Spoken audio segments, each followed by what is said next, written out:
you can meet your new friends, you can meet maybe your new partners, your new co-founders.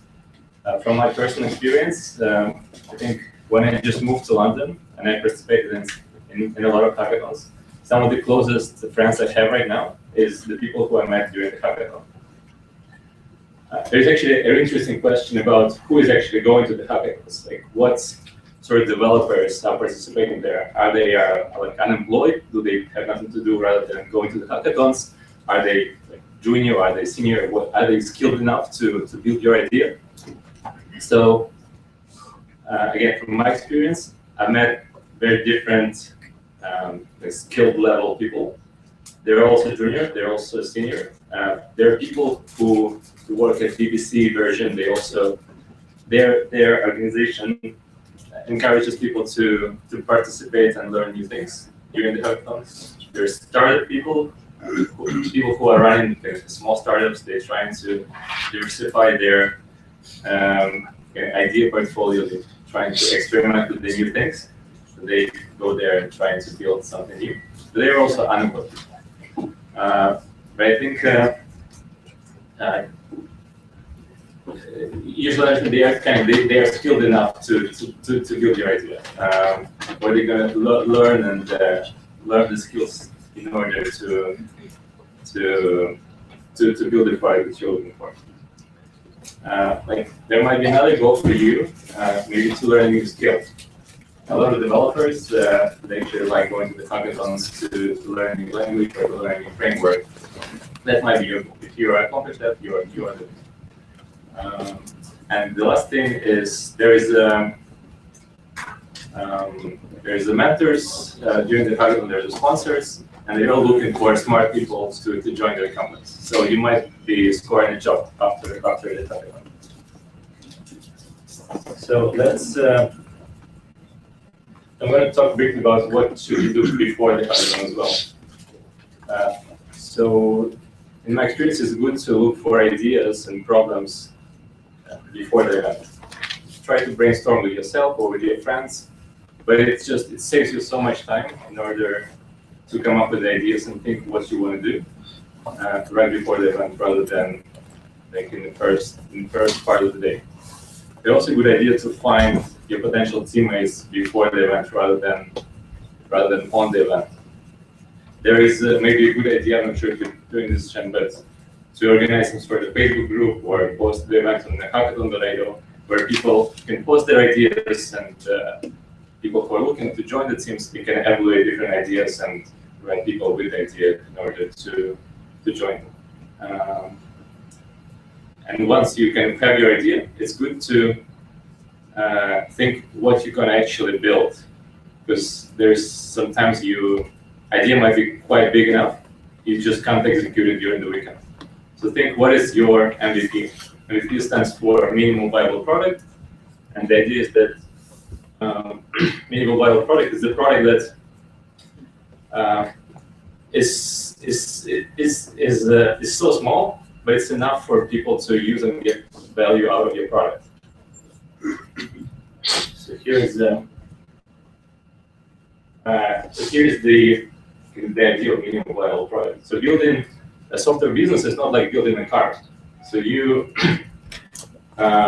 so if you want to build a Facebook during the weekend, it's not a good idea to build a Facebook during the weekend, first of all. But if you are about to build a Facebook during the weekend, so here is your Facebook, but in order to build the Facebook, you first, let's say you build a messaging product that's going to be your hackathon product. And then you're going to, after the messaging product, you're going to add, I don't know, the photo albums to your product. Then you're going to add a timeline to your product. Then you're going to add, let's say, events to your product, and then groups. Here you have your Facebook. But on the actual hackathon, try to build the first minimal thing that solves your product, that solves your problem. And the problem for Facebook is connecting people. So how do you connect people? You build online tool to allow people message to each other. That's going to be a minimal viable thing that can validate your idea.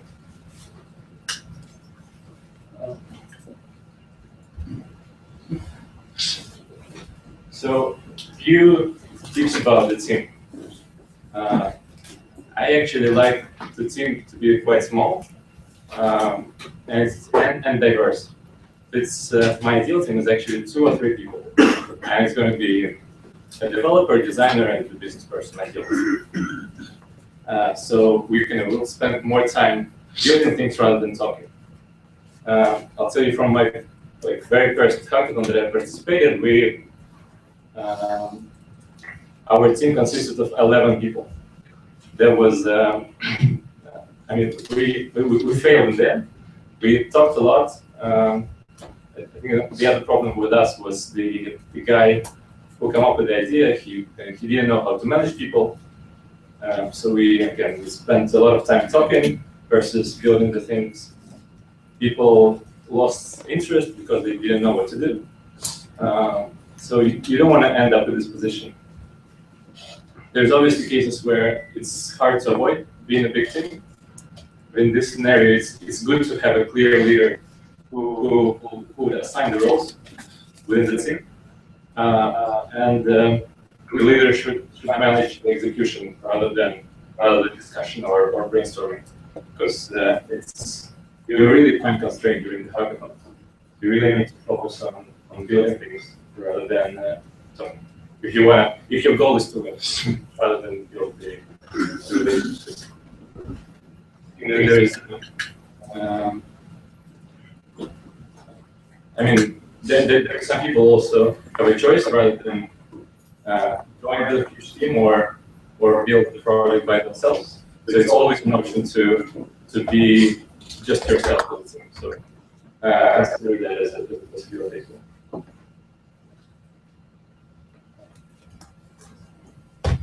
So there is I'm going to show you. So can I just get how many of you are actually developers or designers? Okay, and the rest are like business people, right? So there is a. So if you end up in a team that doesn't have any developers, there is a cool tool that allows you to build a prototype without the coding knowledge. So, like, I think we're going to share the links afterwards as well. But here's generally it's a good resource, Startup Stash, which is the directory of all different startup tools that you can use for your company. And here is the tools that you can use to prototype.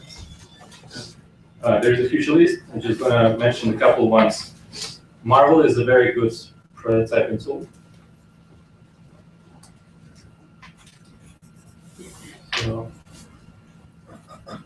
this allows you to build a quick mobile and web prototypes without any coding tools. So just bookmark the Marvel app.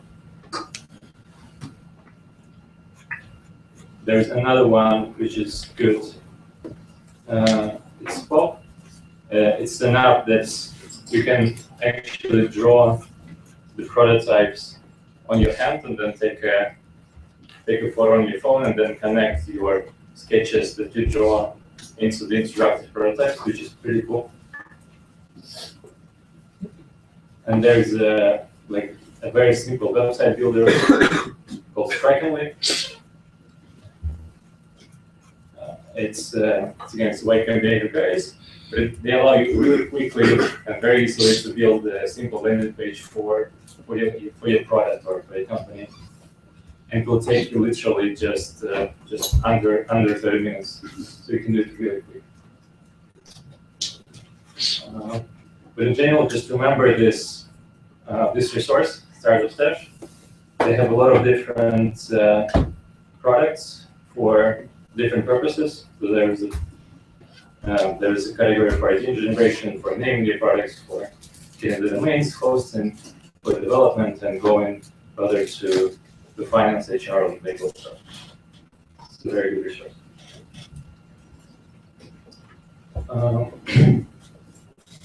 But if you are about to actually code your product, so these are the things that you don't need to worry about.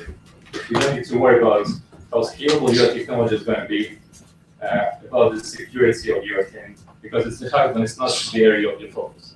You need to focus on just one single thing that delivers value. And these are the things that not, I mean, they're important down the road, but not at the hackathon stage. Again, if you want to actually win the hackathon, and it's competition for you, so it's not a good idea to learn a new language. And it's good. And if you're and make that your developer meeting is not learning a new language, and he's using the technology stack that he's familiar with. So it speeds up the development so much more when you know the technologies you work before.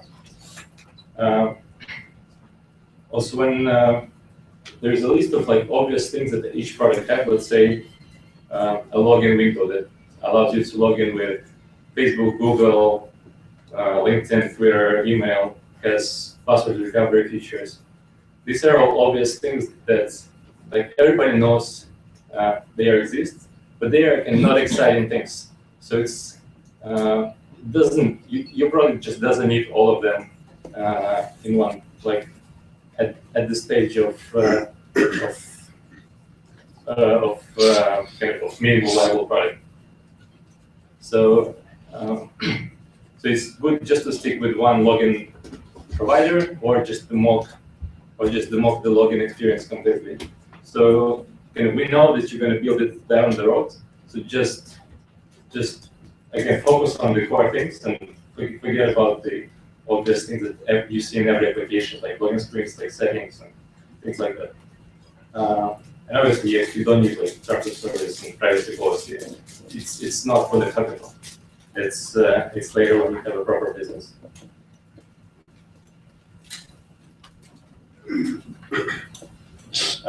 And again, a few things about the technology. So this is the ideal world in which every CTO of every company is living, when you have multiple services, multiple servers for the database, for the backend, for frontend. You have load balancer before that, but that's not going to happen on a hackathon. That's you don't need to think about it at all. So on the hackathon, you'll just have really just the two nodes. You'll have your application that people see that you can build with existing frameworks that are already available. And you can mock your backend and data storage with online services like Bars.com, which is super easy to use, and it takes just 5 minutes to run up your whole backend technology and data storage. And with this stack, it speeds up your development process so much. And it's also easy to migrate from Bars to this infrastructure down the road, also pretty easily.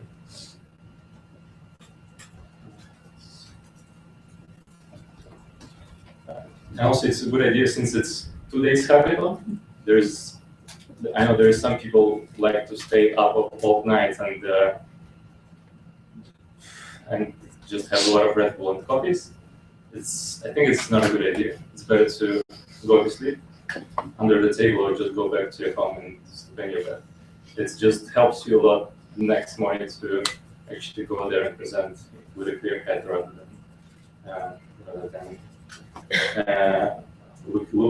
than looking for some hours to sleep. And I think the last point is your presentation is the king. It's actually, sometimes it's even more important than the product that you built. There was examples with some of the hackathons that we did. Sometimes we just won second place at the seed hack with just a PowerPoint, without any product at all. Because the way we presented the PowerPoint was, our PowerPoint was pretty good because it contained a lot of mock-ups of the product itself, because we had a great designer or a team but we didn't have the working prototype. But it was presented in a way that it just felt like a good idea and a good presentation. It's again if you're actually demoing, make sure you're not demoing the obvious things like logging into the product and going through the old like username, password.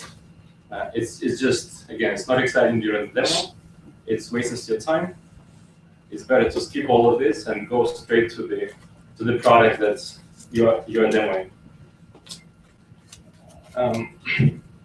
The pitch structure is, keep it very simple.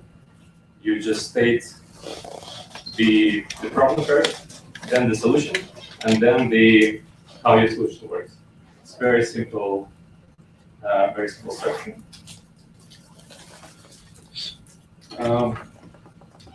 I think a couple of points about what ideas are good, are the winning ideas usually. So the good ideas are actually built with the latest technologies that are available. So if you think about like mobile apps is they happened 5 years ago. Like tablet apps, like 4 years ago. 3D printing, it's a little bit last year already. So what is relevant right now? So the watch is relevant right now. The drones are relevant right now. The virtual reality, augmented reality are pretty cool. So if you mix like any of these two technologies together, you'll have a winning idea.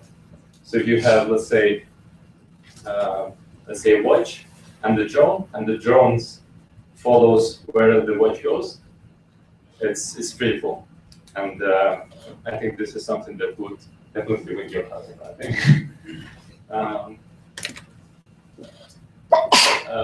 But I guess in general, that's what I wanted to talk about.